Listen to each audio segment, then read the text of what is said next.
Hi, it's Tim, and we're here again with Dr. Juliette Engel. Welcome, Juliette. Welcome. I'm glad to be here. It's nice to see you again. And Juliette is the author of Sparky, Surviving Sex Magic, and Angels Over Moscow, Life, Death, and Human Trafficking in Russia. And I just reread Angels Over Moscow again this weekend to try to prepare and get ready for my notes. And what I was a lot of things struck me, but one was that you seem to have lived a multitude of lifetimes in one lifespan.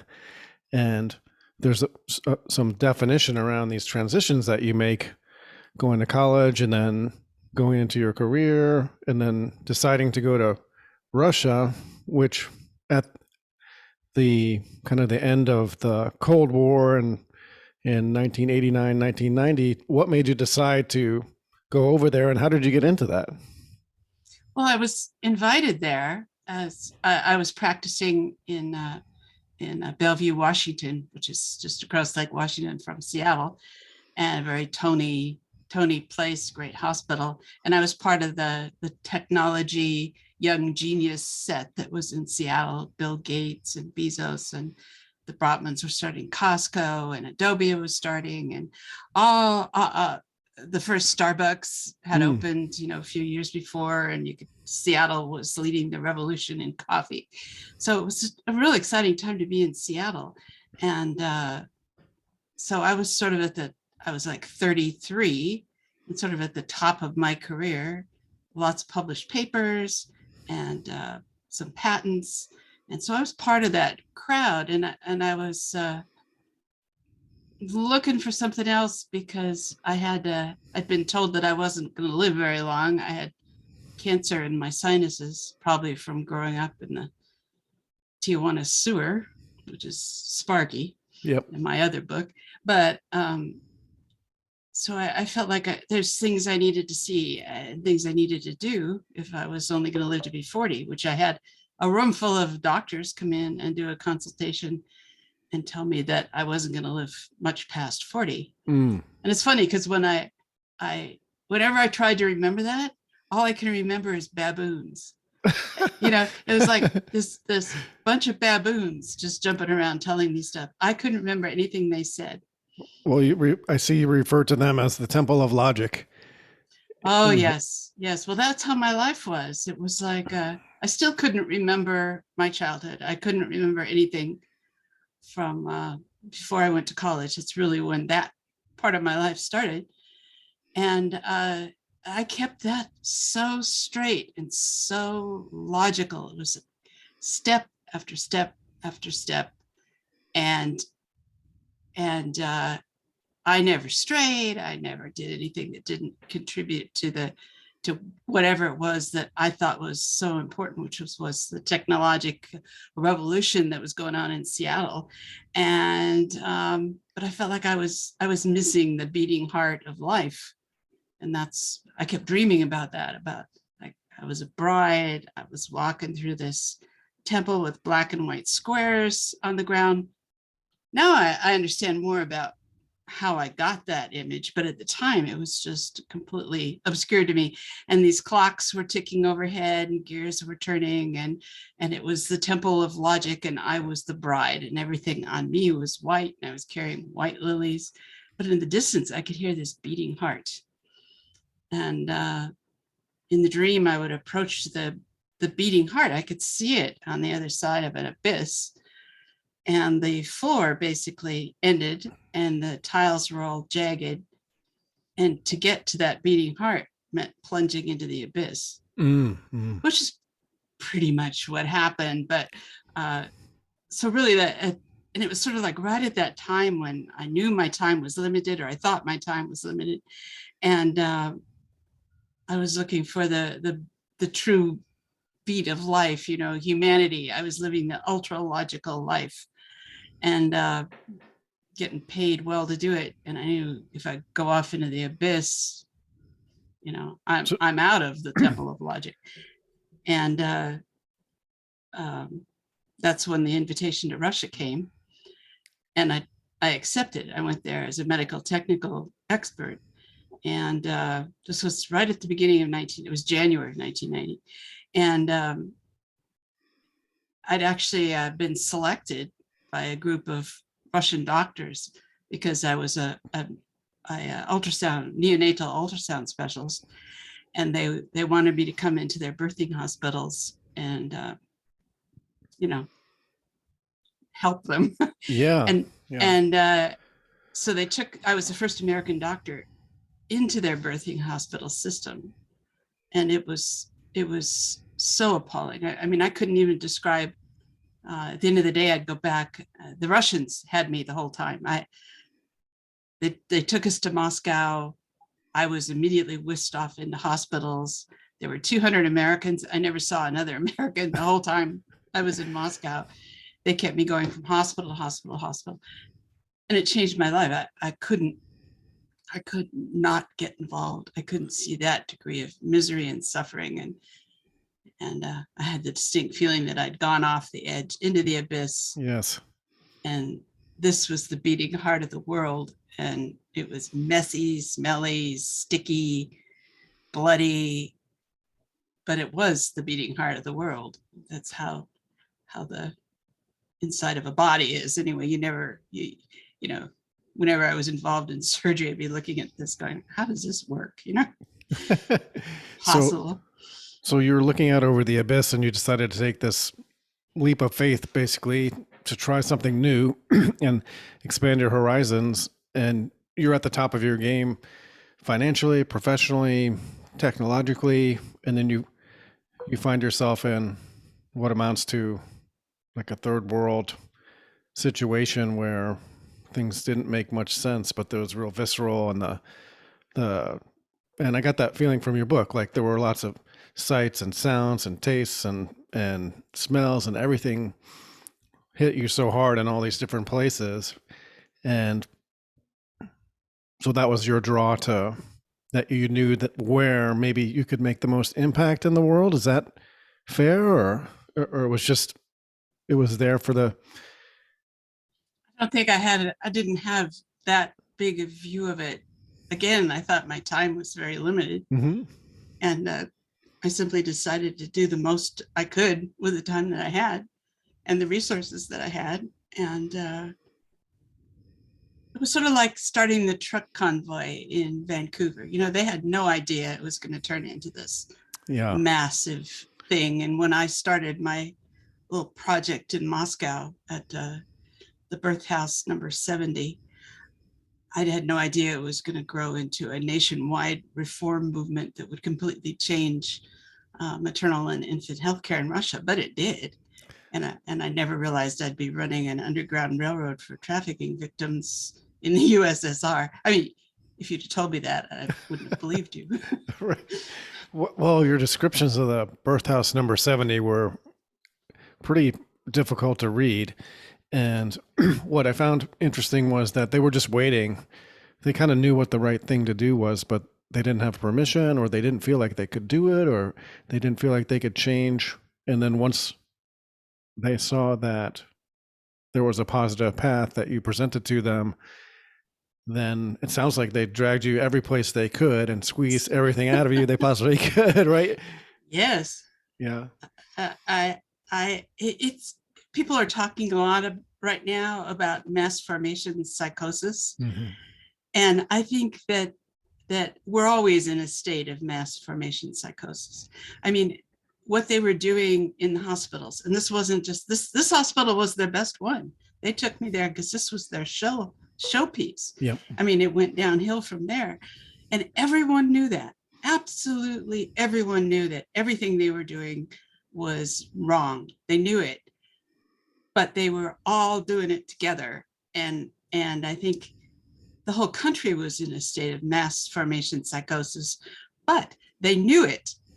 They knew that they were looking to change. And that's when things do change. So all I had to do was be the person that sort of blessed their changing. I picked up a baby and gave it to its mother, and that was it. Yeah. Because they didn't do that. They kept the babies and mothers apart. And ever after that, they did that, not just there, but everywhere in the whole country. they began writing papers and sending delegations to other countries, and they were ready to change. That was the thing. But so what keeps us from changing? Why aren't we changing right now? Why on earth are we still trying to vaccinate children when we know the disastrous effects of that? It's because everybody's doing it. Yes. It's like a psychotic reaction. At some point, we'll snap out of it. Well, it sounds like you were part of the catalyst that helped to snap people out of that, Yeah. and which must have been pretty exciting and rewarding at the time. And yes, people here are looking for catalysts to snap people out of their psychosis as well. Yeah, it's what the trucks are doing. Yeah. They stepped forward, and that was it. Now the whole country is out of it. They've changed. Yes. So the catalyst, what the catalyst is going to be, who can predict it? Yeah.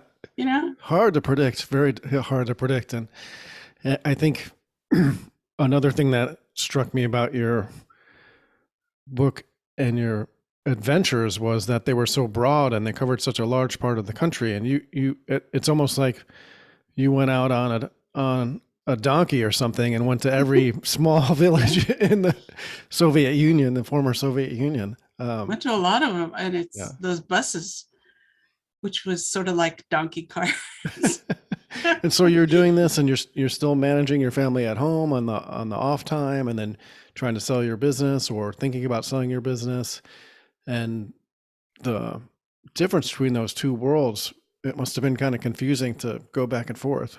It was really something to go back and forth from Moscow, where it's going back and forth between the beating heart, the big, messy, smelly, where you're, doing CPR on this gigantic dying heart, and then back to Seattle, where nobody has any awareness of any of this. And don't know why I come back tired, but yeah, it was, and that's, having been in the MK Ultra program and having the multiple identity tendencies, I think was the thing that made that possible, because I could go from one to the other and leave one or the other behind. When I had difficulty was when I was in Russia and I needed to be in contact with the US and I wasn't quite mentally there, and vice versa. So my splits tend to be kind of absolute, but I did the best that I could. So it's hard to do the phone calls on the margin back in the 90s, and the internet's not the best. Yeah. I mean, you had to, in Russia, you had to go downtown and book an international call and sit in the post office for hours. It was really not what you wanted to be doing. People forget. And then the superstitions that you ran into where, anything that didn't seem quite right and the baby went to the orphanage, really pretty sad. Was there any change over time to the superstitions or that process? Yes, actually quite a lot of change. And now if I refer back to the things like people would abandon babies who had red hair, and the orphanages were filled with children with red hair who could easily be adopted in Ireland or Germany or the US. But and the saying that there never was a saint born with red hair, I mean, that's what they always said.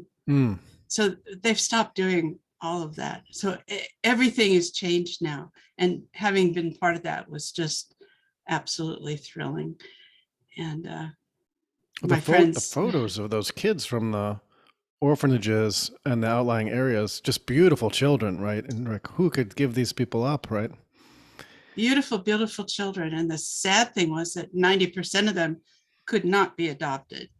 And the reason being that they had a living parent or grandparent, or they weren't completely orphans.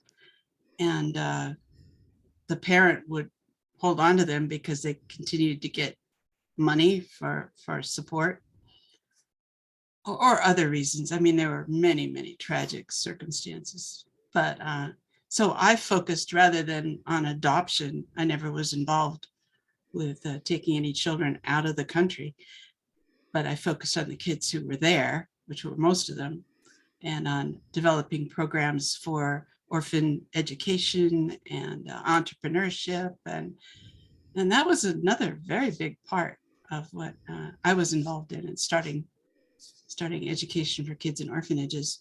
And that's where I got to work with a lot of kids who had severe PTSD and dissociative personality disorder because of the trauma in their lives, and realize it's a marvelous defense system. If your circumstances are as bad as theirs, then trying to break that system won't help them at all. They'll go mad. So there's a lot of people in the world in very bad situations, and so I feel like right now I'm more in the temple of logic part of it, and trying to write about these things so that people understand through my experiences. And I've written about the great big experience and all that, but I think for readability, it's more making it personal.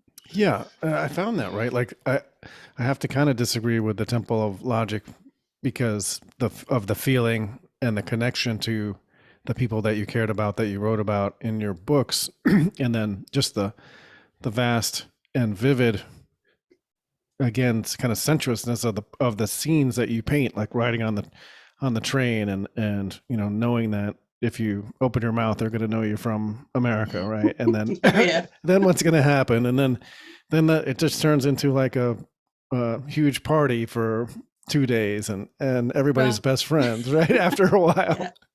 Well, I did have a fake gold tooth made so that if I could keep my mouth shut and just smile, they would all lose interest in me, because obviously I was, Russian or Eastern European.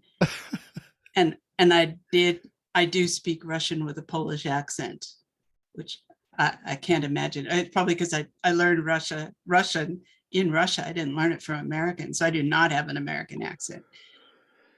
And so for a little while, they'll think I'm Polish. Well, Not long. but that connection to the characters and the people that you met and that you helped is the feeling really comes through. And I was also struck by the amount of wonderful things contrasted with the tragedies that you ran into on a kind of an ongoing basis. It was kind of just one big tragedy that you're managing as you roll along and improving and getting hit with other things and having to fight, Russian gangsters and traffickers and your own State Department and people back home trying to steal your funding, and then trying to balance that with trying to stay alive and live in a new culture and have a big influence traveling across the country, then losing people that you cared about there to trafficking or to being murdered. Just a lot of tragedy and hopeful things going on at the same time. Yeah, I personally was treated wonderfully. I mean, I love those people. I mean, they are warm, kind. They are very psychically invasive people, and that puts a lot of Americans off because but for me, having come from my background, it was very comfortable. I had no problem with that. They come right into you.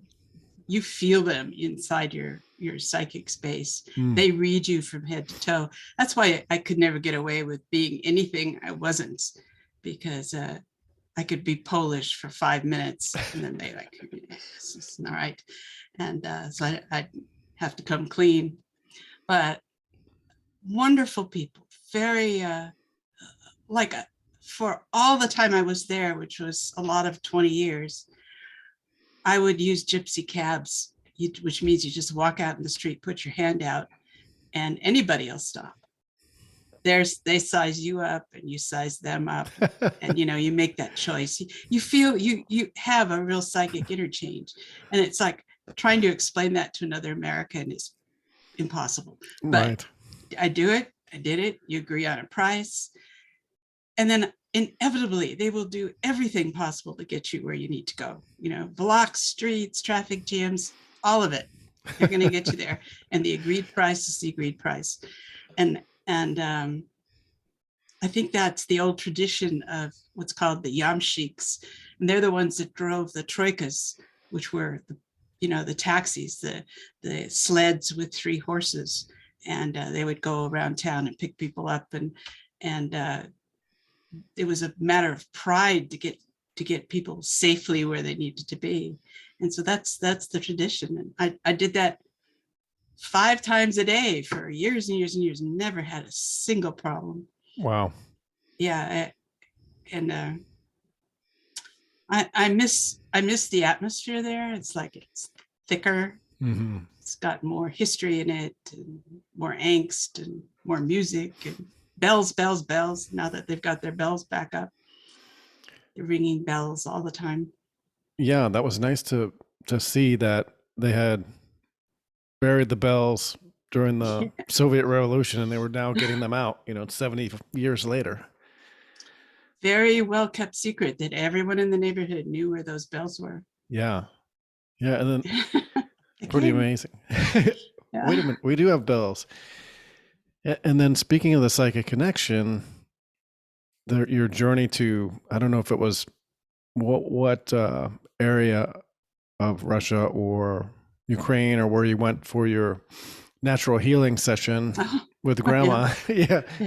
And when you described it in the book, I had that picture of the tree and you coming out of the tree that you had drawn for the presentation that you did in my mind. Yeah.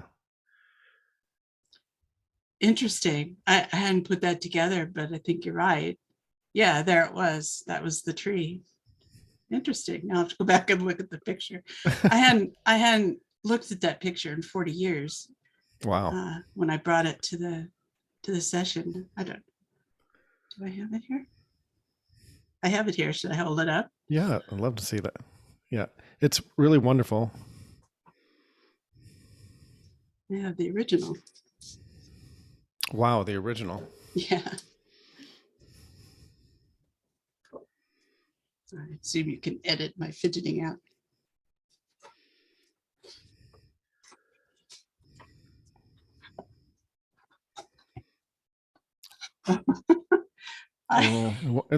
It's almost there.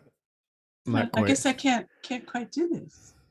I think you might have to turn your background off. It's because it's white. Maybe we can do it. Yeah, we can do it. You can send me maybe a snap, and I'll put it with. Sure. I'll send you a JPEG. Yeah, but that idea that you're emerging from nature and from some other state, and they healed your sinuses while you were there. Yeah, that's at the point where the doctors in Bellevue, I'd had a bleed, and the doctors who were my colleagues and friends, and this troop of baboons. It's the only way I can remember them. Had given me the talk that this was it, that they had to go back in there and take everything else out, and I was going to be blind in that eye. I wouldn't be able to smell, and I had a very high percentage chance of dying. And I'd gone through all my x-rays, and I knew how serious this was. And interestingly, the ophthalmologist who gave me this talk about how they're going to have to take out my eye, the next day he died. Oh my goodness. Yeah. So I took that as a sign. It sounded like, you avoided the baboons and the vultures and the worm eaters, everything else. I mean, so when you went back after being healed and there was nothing there, and then they just kind of dismissed. I thought everyone would be real excited, because I went from having this tumor on my CT scan to going to Russia and it seemed like ages, but it was only like 10 days that I was in this healing compound, and in Ukraine. Actually, no, it's not Ukraine, it's Crimea. So it's now again Russia. It was always Russia, and then Ukraine got it from Yeltsin, and then it voted itself back to Russia. But anyway, that's where I was, in Crimea. And it was like no one wanted to know. It was, here's the CT scan, it's got a tumor on it. Here she is a month later with no tumor. And they're all like, eh. Could they at least be happy for you that you were healthy? Oh yeah, Okay, absolutely. good. Absolutely. At least all the boat payments went out the window, but aside from that. Yeah, I was such a mess when I came back because the compound, the healing compound itself was very primitive. And there were Grandma Lydia, whose property it was, wouldn't allow mirrors. And there were no showers that you washed by, you cleaned yourself by sweating. You smelled great. And so I hadn't even seen myself in a mirror for 10 days. And I got to SeaTac Airport where everybody's all, shiny and Oh, yeah. deodorized. And I thought, I'll get out of here. I'll get They're through all here dressed in black. Yeah, pretty much they are now. But I thought I'll just get out, get away. Nobody will see me. And I ran right into my attending physician. I don't know why life works that way. I don't like, wait, what was he? It's like he was standing there at baggage claim waiting for me. He wasn't, but it seemed that way. And I, hi, Steve. Oh, hi. Oh, I had like fern bracelets around my wrists. It's like, where did you come from? You've been in Northern California or something? Yeah. So do you still have a connection to natural healing, or how is that for you after having that experience? I have a very strong, absolute belief in it. I tried for a long time to get people interested in going back there and learning about what they did. But the medical profession was going in the other direction. This would be during the 90s, there was an interest in spiritual healing. And I don't know if I call it spiritual healing. I don't know. It's energy. It's the application of energy and herbs. And it was brilliant. And that's what they did for thousands of years. But these people were highly persecuted in the Soviet Union. A lot of them were jailed and sent to camps. So that's why they were out in little compounds in Crimea, and you had to know somebody who knew somebody to get there. I see them being persecuted here as well. Yes, which completely surprised me. I thought Seattle, so open-minded and all that. Well, when you threaten the cartel, you threaten the cartel's income stream. Exactly. It's what it boiled down to. Because at that time, everybody was, and I was very big into equipment also. So everything was ultrasound, CT, developing MRI, all these scopes and new technologies, nanotechnology that was starting up there. AI was starting in Seattle. So I was peripherally involved in all that. And I thought, look at this. You don't need any of this. All you need is a tree. What do you mean? I spent $1 million on this and I have $2 million in debt. You mean I can't charge for this thing? That's right. That's exactly right. So I realized that. So it seems like you ran up against a couple entrenched interests, shall we call them? But before we get there, like reading about your efforts to supply the orphanage on the border with Finland, I think it was, so way up north, and they called and they asked for winter coats because it was very cold and they didn't have anything, and you rounded up through your charity work and brought coats there for each person that you knew about, because you had the list from the year before, and then when you got there, all the teenage girls were missing. Mm-hmm. And was that kind of your first understanding of kind of what was going on here, and then beginning the investigation into the trafficking efforts that were going on? Yeah, because like all normal, I wouldn't call me normal, but moral human beings, you don't think of children being taken away and forced into prostitution and then killed. I mean, you don't think of that. And maybe from my background, I should have thought of that, but I wasn't connected to that. But maybe a sense of my background is what made me so determined to do something about it. And yeah, 15 girls were missing, and no one would tell me what happened to them. The kids said that every summer a bus came from Finland and took all the teenage girls, and they never came back. And they went to Finland, and they were all happy, and you know, they couldn't wait to go themselves. Mm. So that wasn't right. So I followed up with the orphanage administration. I followed up with the police in Lodinapole, which was the nearest little town. And they said, oh, those girls, they're always going off to be prostitutes. And I knew these kids, you know, it wasn't on anybody's mind. And I made connections. This is when I started connecting up with the little women's groups that are all over Russia, really doing great stuff. And I followed them up to Murmansk. The buses went up to Murmansk, and then I found that they weren't going to Finland. They were going up into northern Russia and then across the border into Norway. So there's a bus that runs from Murmansk to Kirkenes, Norway every week. It's a 4-hour bus trip. So I took it. And it was me and all these little Sami people who were smuggling cigarettes. I was a foot taller than anyone else, and the only American coming across the Russian-Norwegian border. I can imagine. They haven't seen much of that. No. So, yeah, I went to Kirkenes, way up on the top of Norway, and went to the police station, and they showed me a drawer full of Polaroid pictures of faces. And I looked at these and I realized these are dead children. And they said, well, you know, if they came here and we found them, they're in this drawer.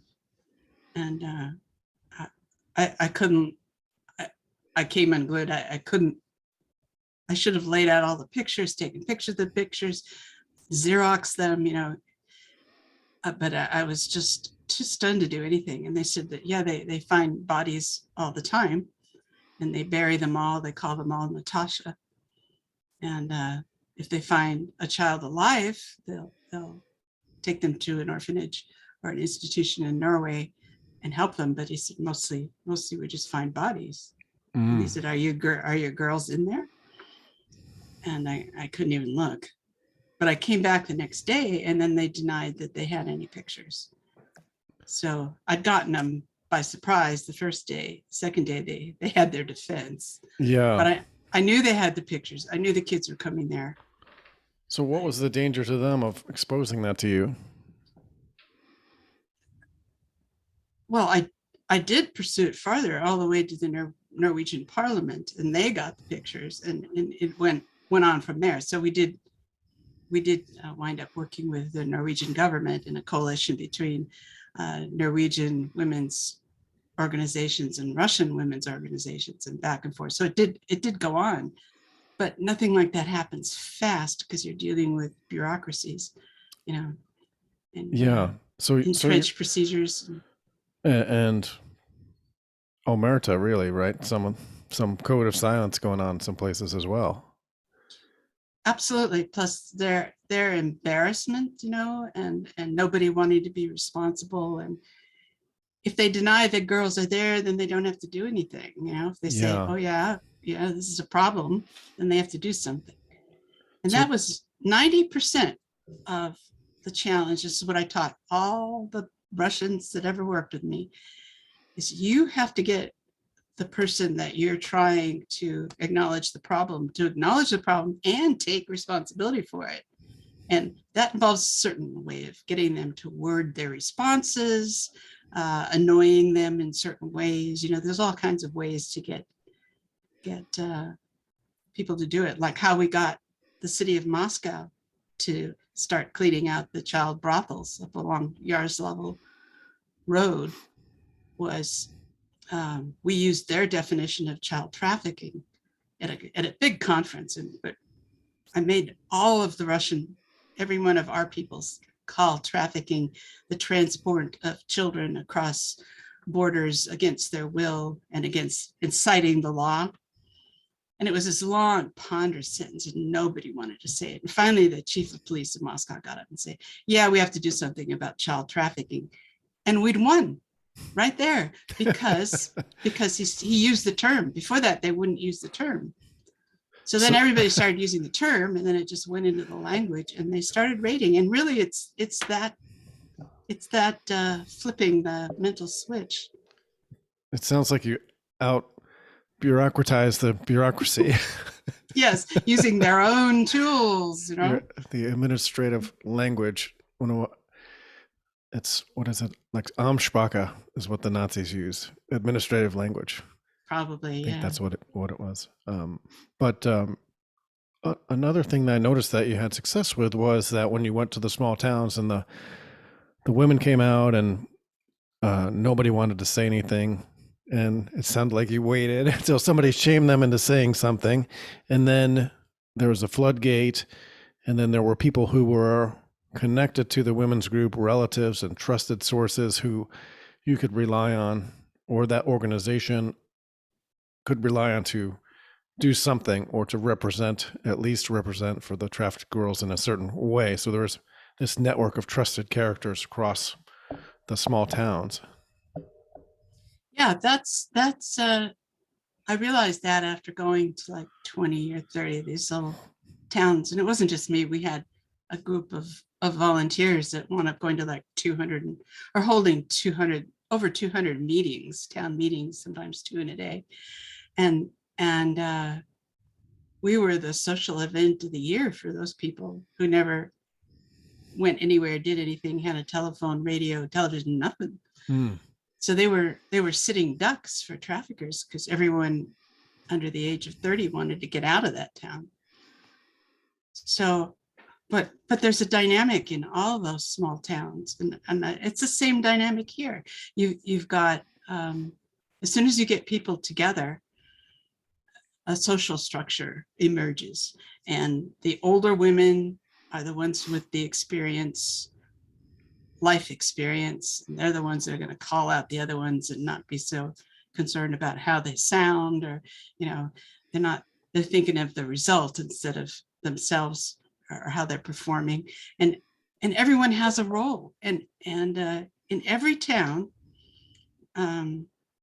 they had a trusted policeman. They hated the police. They were more afraid of the police than they were of the traffickers. And they had every reason to be. They had, that those people have been terrorized for 70 years. The legacy, yeah. And then the crime came in, and the ones who had been the KGB became the traffickers. So they weren't any better, but they knew who they were.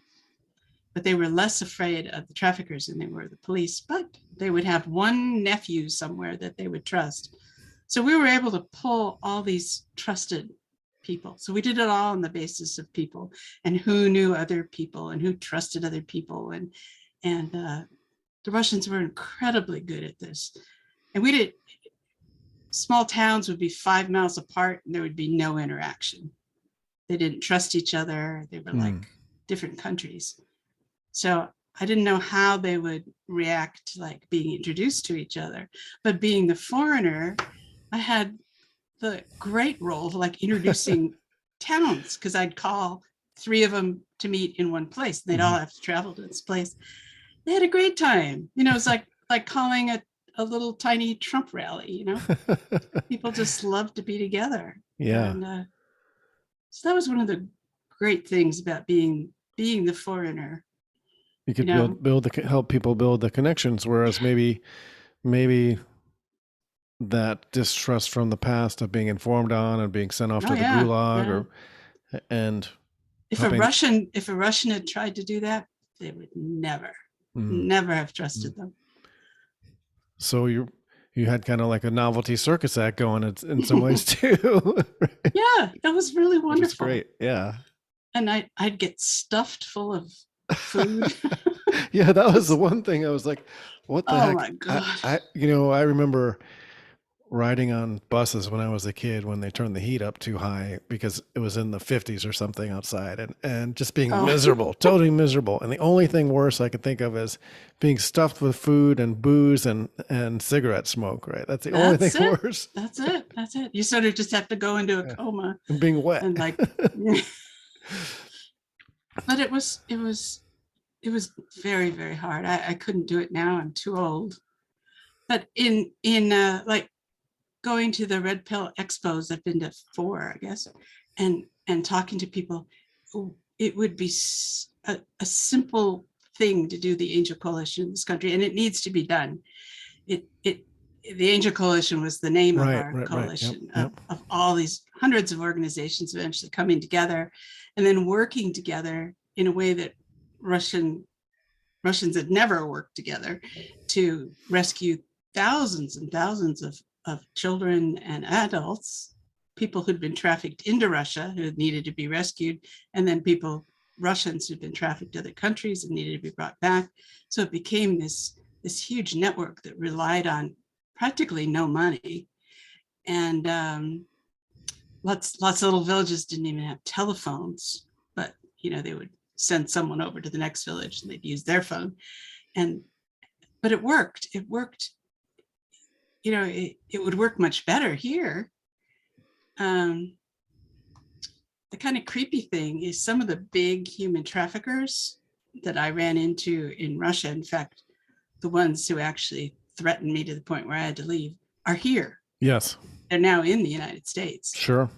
And it seems like it's wide open for business.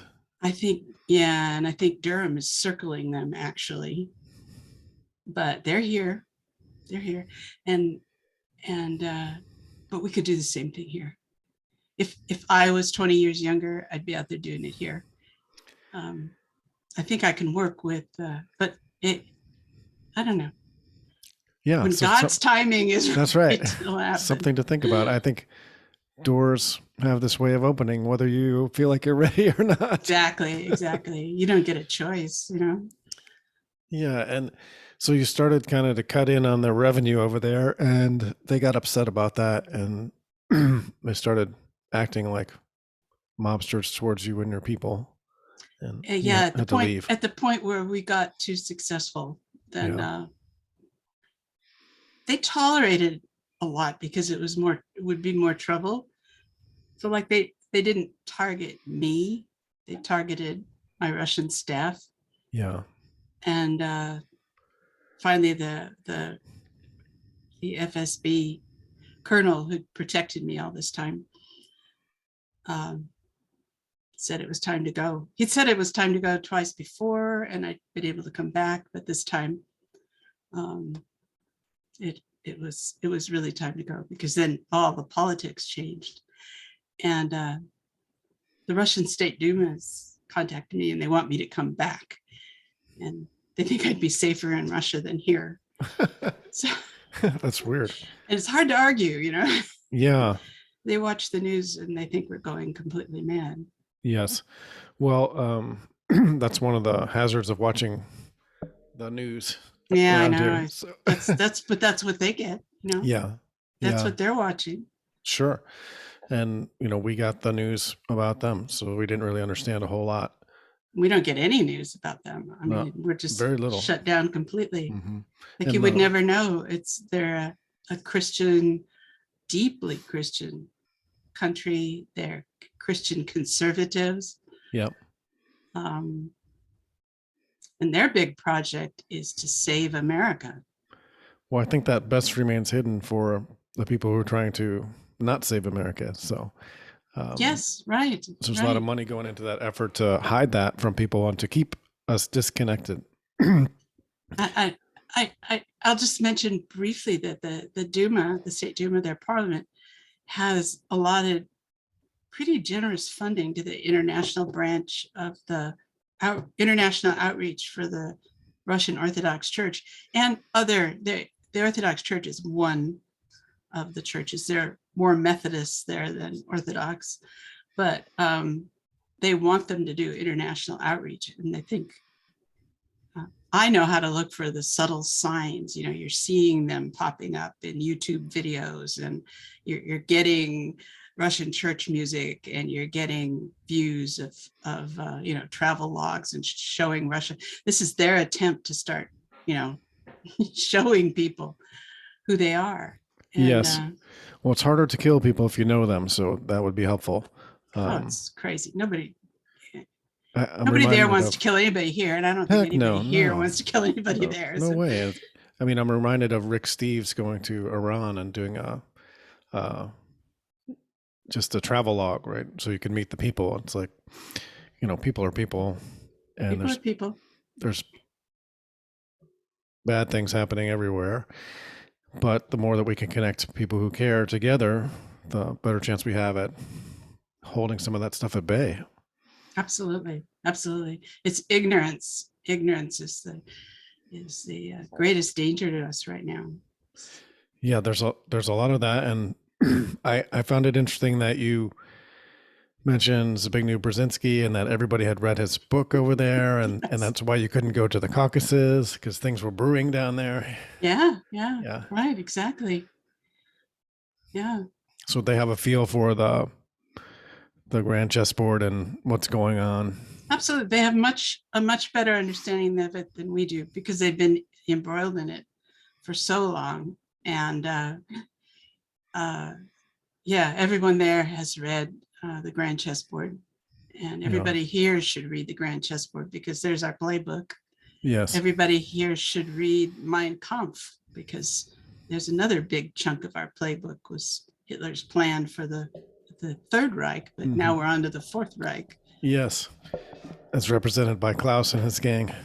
Yes, right, and the transhumanists. Yes, and people have trouble making the connection, but when you say Jeffrey Epstein was a transhumanist and he was connected into that network and the trafficking network, there it is right in front of your face, but people can't seem to wrap their arms around it. Well, yeah, it takes a leap of understanding. And Jeffrey Epstein offered me a job back in the late 80s. Which is kind of scary. Well, it wasn't at the time, but I didn't take in retrospect. In retrospect. Yeah, they wanted to give me a beautiful house up in the San Juan Islands in exchange. I mean, just give it to me in exchange for my consulting on these resorts that they were going to build for world leaders, and they wanted to be able to spy on them and then hide the oh my goodness. Hide the data inside medical reports. So the question was, could you take a digital ultrasound scan and hide data in there and transmit it so no one could understand it? Well, thank goodness, Juliette. Sure we're not sure reading you about could. you. We're not reading about you on the flight logs or in the Black Book or anything. So that's my goodness. So how long have you been back from Russia now? I came back in 2010, thinking I would be here for a short while, and then then my health is not good, and is still not good, and so and I'm old. I'm almost 73, so I don't have the gas. It takes a lot of gas to do what I did. Yeah. And so I'm focusing on reading and thinking, and I'm really thinking that the Angel Coalition needs to be, or a variation of it, or an Americanized version, or a state by state version, when these politics settle out, because trying to do it right now would be, you just wind up in the middle of a whole lot of awful stuff that would make it worse. But when the politics settles down, which I think it will within 2 years, then it's time to do the same thing. I mean, you know who Scott Pressler is? That he goes town really familiar. Yes, he's registering voters, or yeah. And he started by just going to Baltimore and cleaning up trash. Yeah. And he found out he was a marvelous organizer. He just got volunteers together to clean up Baltimore. So now he's out registering people, and he's just going from town to town to town, building this movement, sort of what I did in Russia. Right. So it's people love it. People love being visited and talked to, and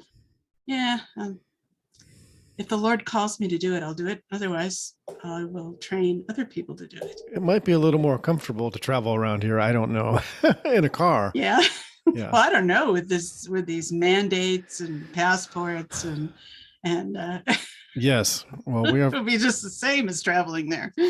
some room in Texas for you if you want to come down. Oh, It's semi-free here, so oh, it's not totally free, but it's mostly free. So yeah, Texas is looking good. yeah, and so I hear in your voice like a little hesitation to start it back up again, but also that I understand that you have all this knowledge and that it might be that you don't have to do all the legwork and you can set up the structure and let it go. And way I see maybe some benefit there is that if everyone knows what to do and is doing it, then you could take out one person or two people or 10 people out of the equation and the system keeps rolling.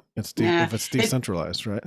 yeah, but it never works Yeah. like that. It takes Someone has to drive. someone has to drive, somebody has to solve problems constantly.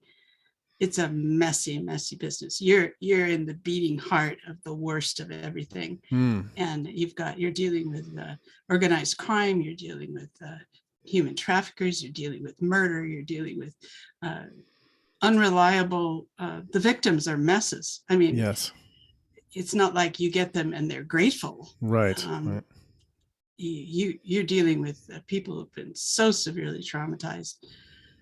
And that's something I've been thinking about a lot, because I think about the people that went through the programming I did and how severely traumatized they were.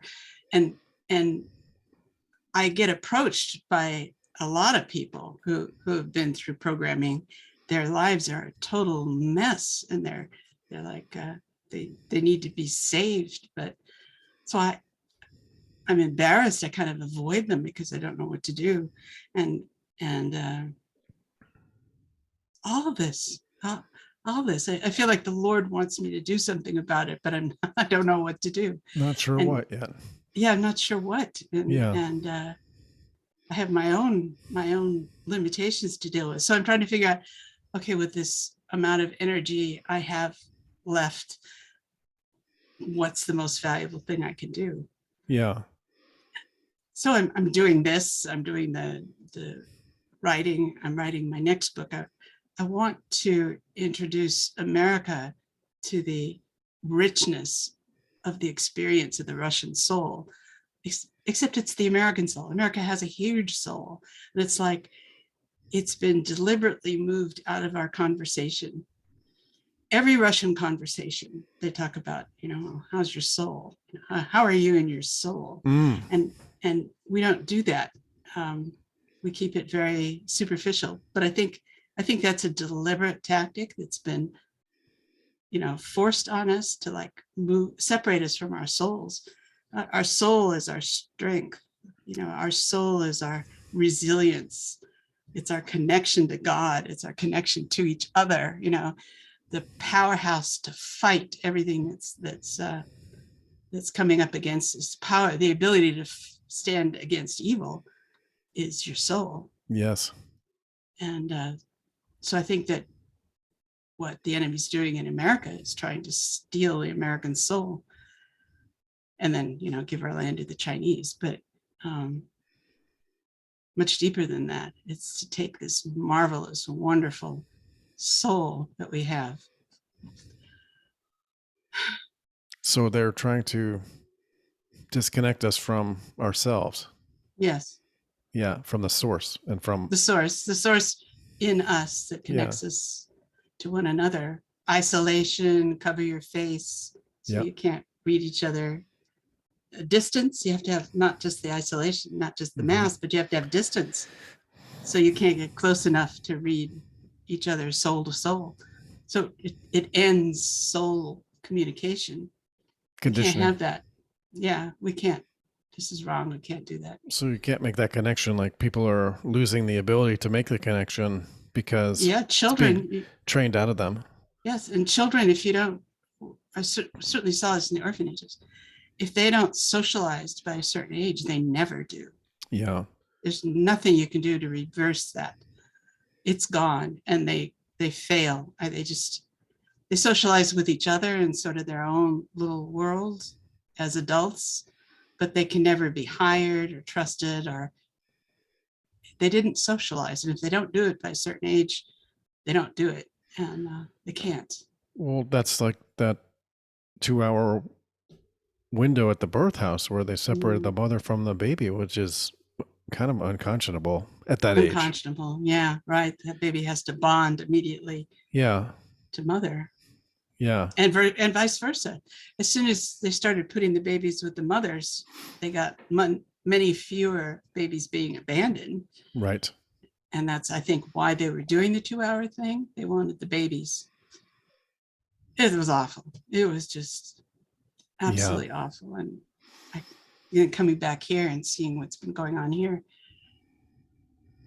But when I was a medical student in Seattle when the first Planned Parenthood was started. Mm-hmm. And it was started at Group Health Hospital, and it was funded by Bill Gates's parents. Yep. Who were big supporters of Margaret Sanger. Yes. And her purpose was eugenesis and genocide of the Black population. They've been pretty successful. 20 million abortions. That's 20 million missing souls. Yep. Missing souls. Yeah, yep. They're stealing souls. People can't make the connection between the great philanthropist and his eugenicist philosophies and transhumanists, eugenicists. They don't need souls. They don't need people.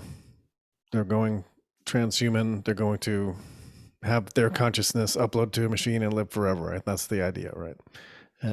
They're going to become gods on earth is their plan. Yes. Yeah. And then they're going to defeat God in heaven. Right. And that's in Mein Kampf.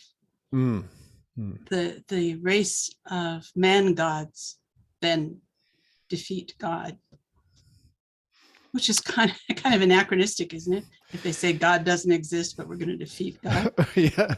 How does that work? Yeah, really. How does that work? Well, it's none strange. Of it makes sense to me. It's just nonsense.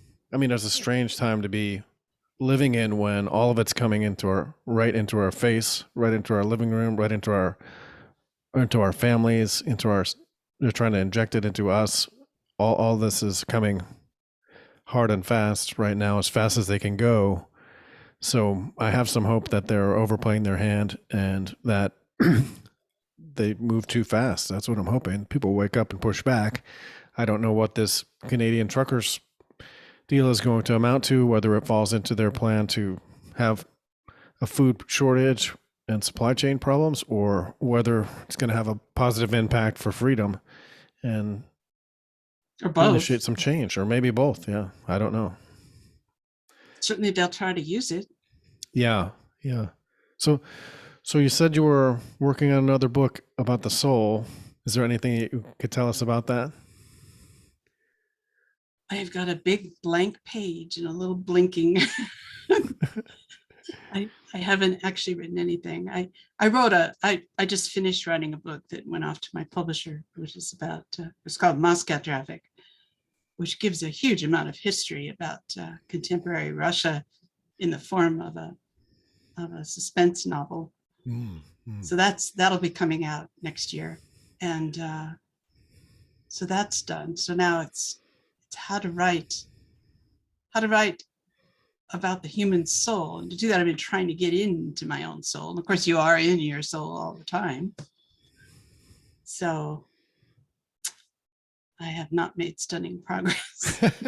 Yeah. Well, how to use words to describe something that's tough to describe. Yeah. That's hard. Yeah.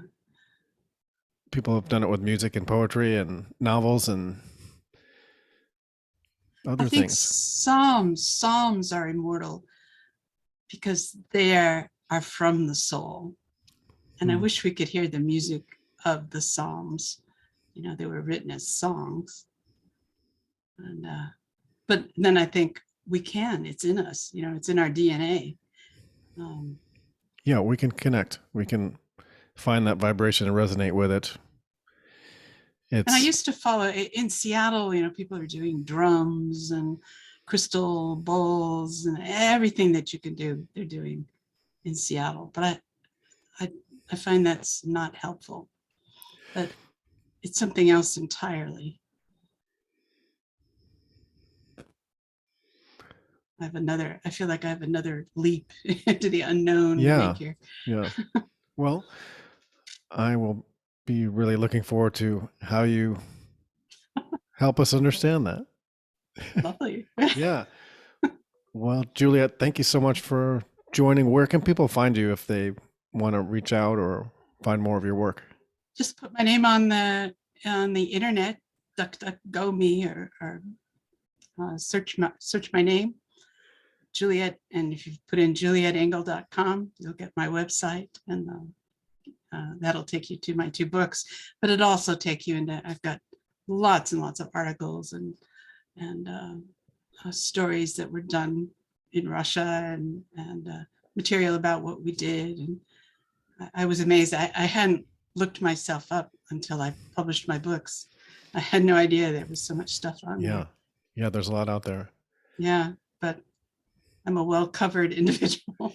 Well, I really enjoyed talking with you, and I'm sincerely looking forward to whatever your next adventure and efforts lead to. Well, good. Let's keep talking. Fantastic. Thank you, Juliette. Good night. Good night.